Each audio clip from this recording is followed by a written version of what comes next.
We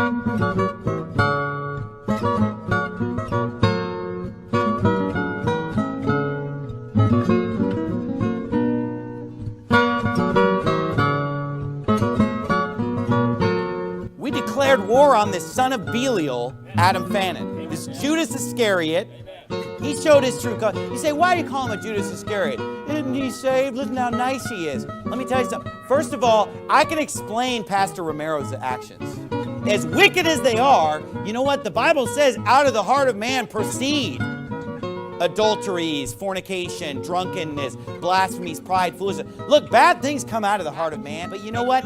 A person like Adam Fannin just sabotaging the work of God, kicking the church while they're down, sabotaging a godly man, and making the issue all about him?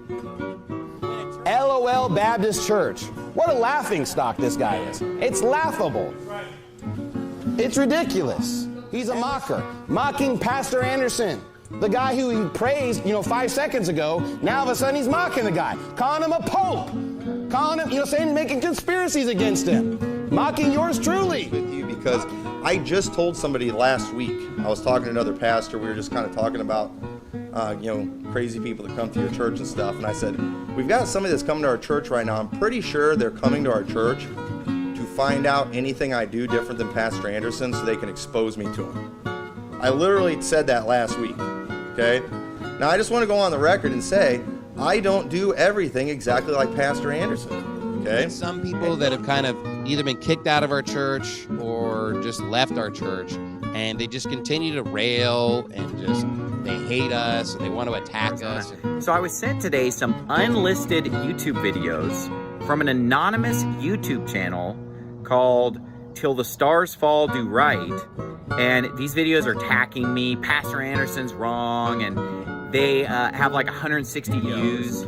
Have been passed around to attack me, and I found out that the person behind the channel, the person who created the channel, made the videos and uploaded them, is Pastor Michael Johnson from Temple Baptist Church in Jacksonville, North Carolina.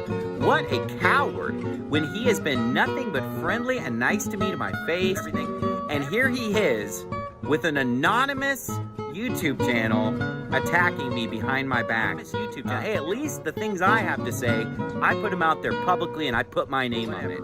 Anyone should agree that that is cowardly, disgusting behavior, and that is something that a snake would do. That is not friendship. That is wicked. It came to my attention over the past couple days that some of my pastor friends have been going around and talking bad about me behind my back. But Manly Perry and Michael Johnson have been doing this behind my back for a very long time, okay? I have multiple people contact me, multiple witnesses, and the thing that makes me the maddest about it is how they're backstabbing, going behind my back, friendly to my face, super flattering. Speaking of boasting, I was listening to that phone conversation between Bo and Pastor Shelley, boasting Bo. He's like, you're saying that I'm like, I have this false humility. Look, that's not false. This is real. I got real humility. He's like, he's been practicing in the mirror. He's been practicing. Didn't Pastor Shelley say that his preaching sucks? It does suck. Some people have a hard time coming to grips with the fact that their preaching sucks. If it sucks, it sucks. So today Patrick Boyle has just gone full trash can and is now claiming that I used to teach what they're teaching at this crazy conference that they put on. Folks, that is so stupid. In fact, just a few minutes. Hey, this is Pastor Major with Faith Baptist Church in Violet, Louisiana. I just want to put out a quick video here today just to explain why I have separated from Pastor Stephen Anderson. And I will say this as well. What is cult-like is, these people that say, well, Pastor Anderson can have fellowship with whoever he wants to, but, I don't have the right to choose to not fellowship with whoever I want to. That's kind of... Appreciate everyone coming here today as I speak about the latest drama in the new IFB. It's pretty much the same thing every time. Somebody said something someone else disagreed with, a video was made, everybody got involved, feelings are now hurt, now everybody's trying to figure out what side they're on. You know how this thing goes. It's pretty much the same thing Every time. I'm doing this. You're an idiot. Man, the title of my sermon tonight is Too Much Drama. Too much drama. This is a complaint that sometimes people will have. They'll say, you know, man, just going to church is too much drama, or this church is too much drama, or, you know, the new IFB movement is too much drama. If we live our lives dedicated to truth, if we do something for God, if we're a mover and shaker in this world, there's going to be drama. There's going to be fighting. There's going to be friction. There are going to be problems. It gets ugly sometimes.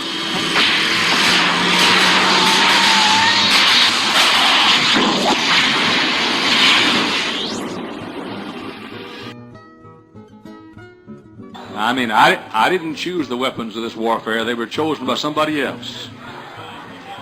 And they decided in the name called in business. So we'll just, let them choose the weapons. Since they chose them, I'll use the same ones they use. And you say, I don't think I'm going to like this. Well, I don't give a hoot whether you like it or not. And I don't care if every deacon on the board doesn't like it. You can just sit there and listen to it and vote me out when you get through, and I'll go across the street and start a good church. I won't be intimidated. I won't be frightened. And nothing you can do can stop me from the course of action I'm announcing tonight. We got some enemies, but no new ones. Just stronger old ones. And their effort is to destroy the First Baptist Church of Hammond, Indiana, and I'll go to the finish before I let it happen. 33 years ago, a deacon turned against me. Seems like that's the pattern. Don't get nervous. It'll be plainer than that after a while. After a while, you'll hear what deacon. Sit still. A deacon turned against me. Southern Baptist leaders tried to make me kowtow to their program. A lady spread some dirty rumors about me in Garland, Texas. So you sound like you're mad. You are as close to being right as you'll ever come in your life. I said, ladies and gentlemen, I'm a patient man. And brother, you're looking tonight at probably the most patient preacher in this country. I mean that. I'll guarantee you. You see, you're bragging. Just say what you want to say. I don't give a flip what you say. You said it all anyhow. This may shock you. I never met the man I was afraid of. Never met him. They haven't made him yet. Never met him. I don't care who you are tonight. I'm not afraid of you. And what you've done, you see, the fact that I tried not to fight, you mistook that for being afraid. The reason I didn't fight, I was afraid for you. The devil hates those souls being snatched from hell. And brother, any Christian that doesn't like it when 1,428 people get saved one Sunday needs to get on his knees and get right with God. Now, Mr. Sumner, Mr. Nischik, and Mr. Godfrey and Walt Hanford have made some mistakes. Yeah, some of you said, that's not being a Christian.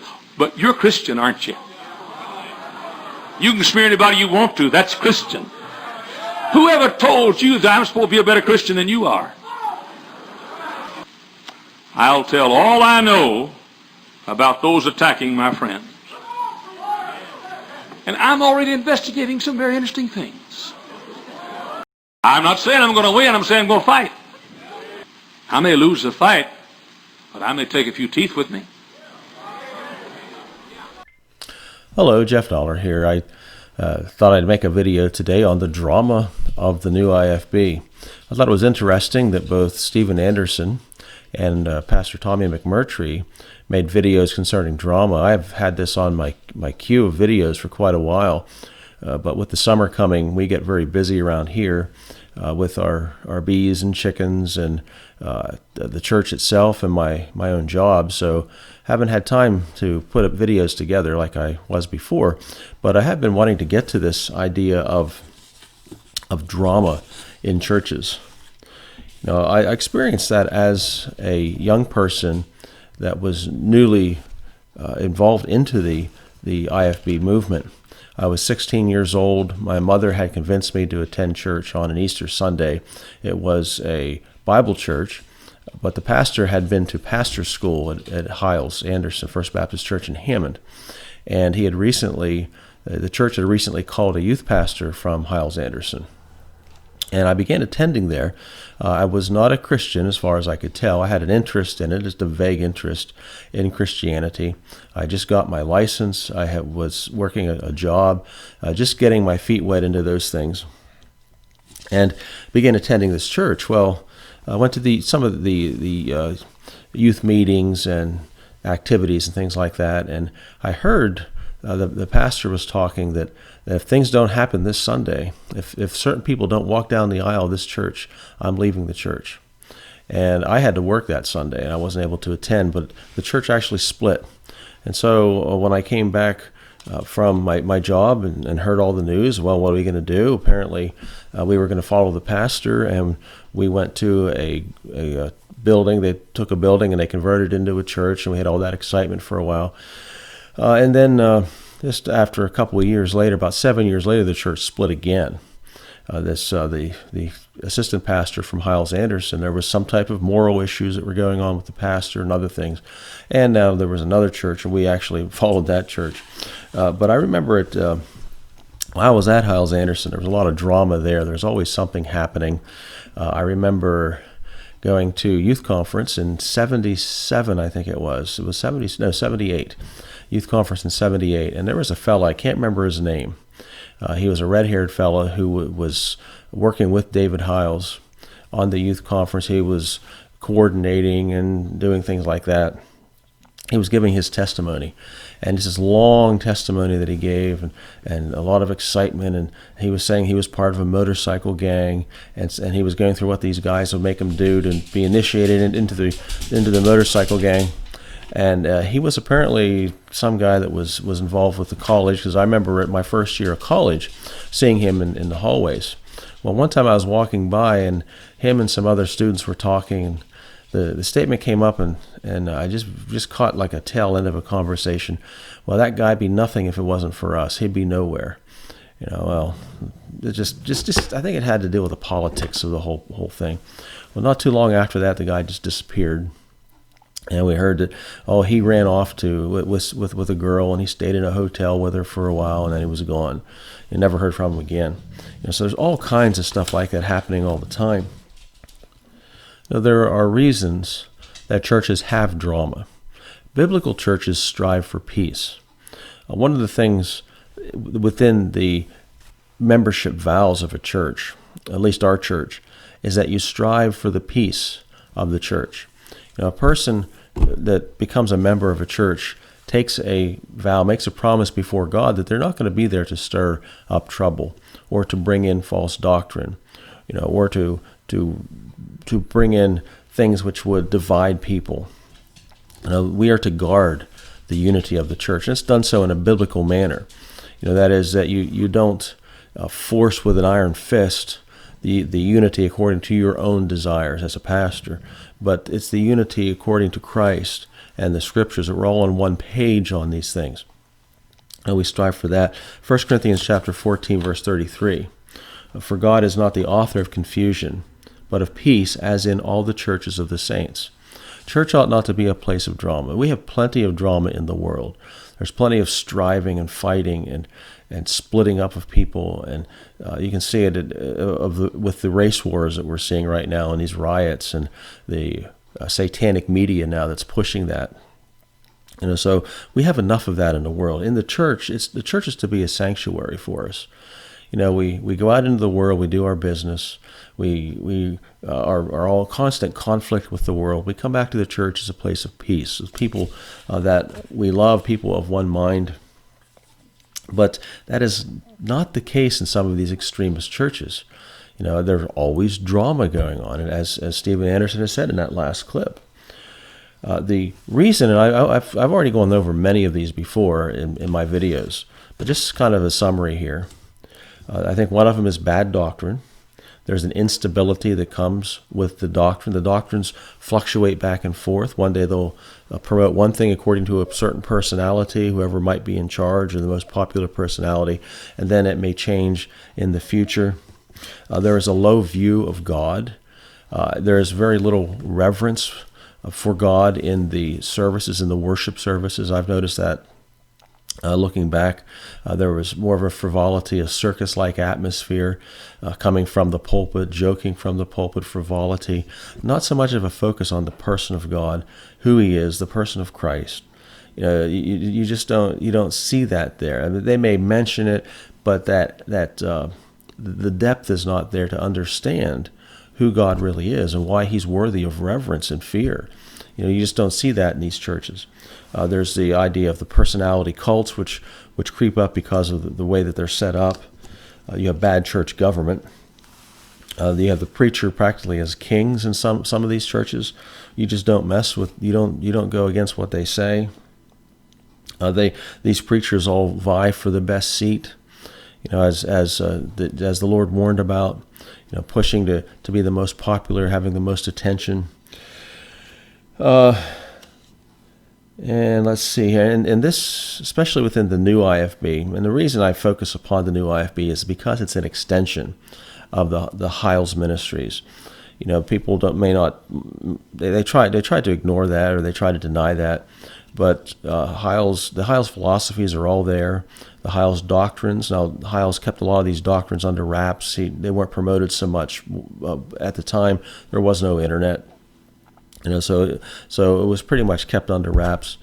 But Stephen Anderson, when he left Hyles-Anderson College, brought with him a lot of these doctrines and practices of Jack Hyles and the philosophy and the attitude of Jack Hyles. So it's there.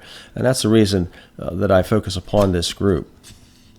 In exporting that brand of fundamentalism and fostering that type of an attitude, he brought with it all of the drama of the Hyles ministry as well. Just to close here, I just wanted to read something from the scripture where Jesus is dealing with the Pharisees. He said, "These people," this is Matthew chapter 15, verse 8, "These people draw near to me with their mouth and honor me with their lips, but their heart is far from me. In vain they worship me, teaching as doctrines the commandments of men."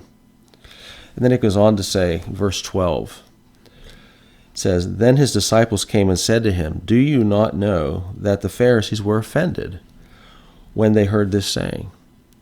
But he answered and said, 'Every plant which my heavenly Father has not planted will be uprooted.'"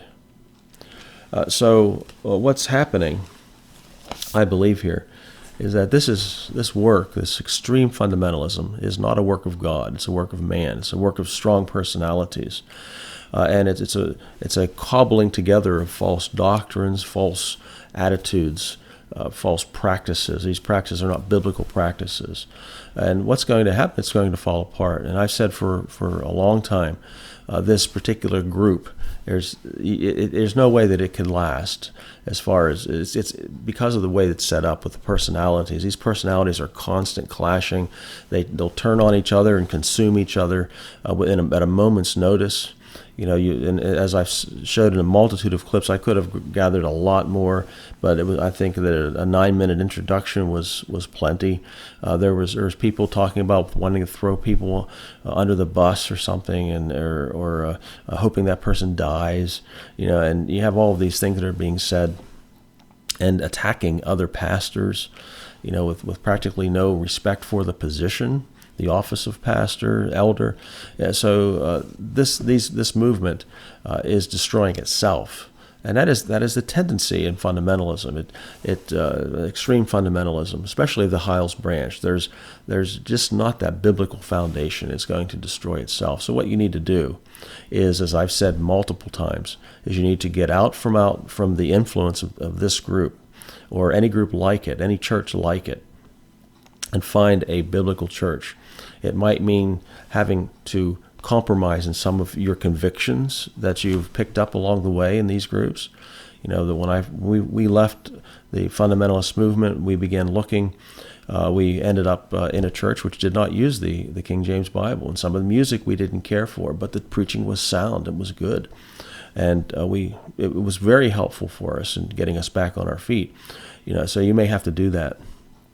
But I encourage you to do that, but to stay in groups like, especially in the Stephen Anderson branch of extreme fundamentalism, where you have so many false doctrines and denial of original sin. That's a very serious thing. You know, the idea that you must use the King James Bible to get somebody saved, that's superstition, that's cultish. The way that it's set up and the attacking, constant attacking.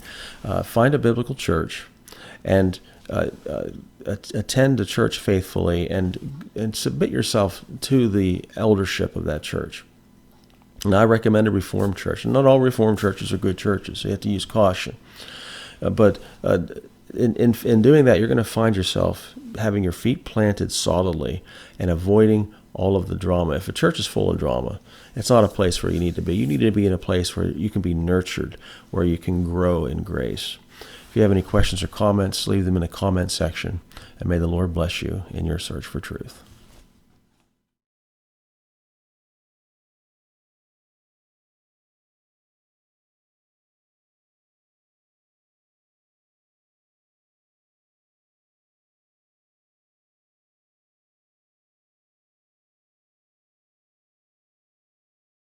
In your search for truth.